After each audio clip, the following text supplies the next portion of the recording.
Hey guys, it's Ben the Coin Geek at Old Pueblo Coin, and today I want to talk to you about making friends. That's right, we're going to have a little bit of a Mr. Rogers Neighborhood session. I want to respond to quite a few comments that I got about whether or not you should sell to a coin dealer. And actually, the question at the time was selling to a coin dealer. How do coin dealers buy?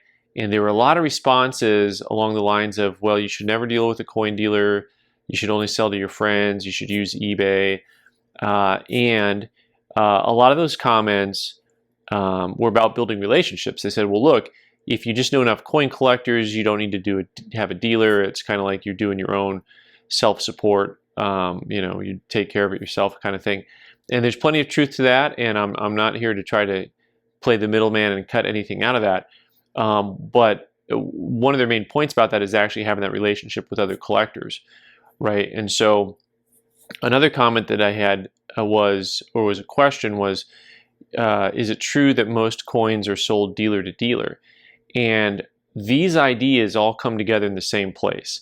And that's to say, well, dealer to dealer activity happens because they know each other.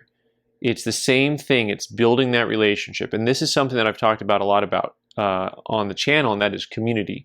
You want to have community. So whether it's having a local coin shop you can go to, or if you have a local coin club you can go to, it's always been a part of shows.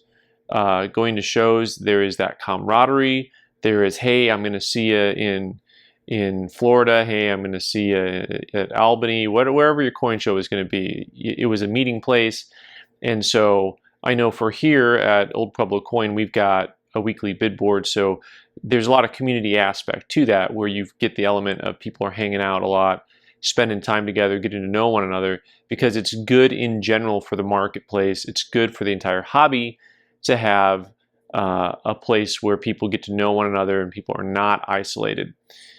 So specifically to the question about whether or not most coin activity is dealer to dealer, that often happens at coin shows. And so when you hear people talking about that, and this was a very good question brought up, when you hear people talking about all the dealer to dealer activities, all that happens at a show, there's a little bit of truth to that and a little bit that's not. So if I do a coin show, I may do dozens of transactions with individual collectors, and I may only do 5 dealer-to-dealer transactions.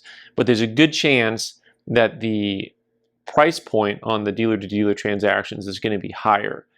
And the other thing that makes dealer-to-dealer transactions higher at coin shows is you have a lot of guys who do not actually set up at the show. You have a lot of guys who go to a show and they walk the floor. So they're going, and all of their activities dealer to dealer, basically, that is most of what their business is comprised of. So it's not necessarily that when you go to a show, things are only dealer to dealer. You do a lot of business. If you're a good dealer, you do a lot of business with your clientele also.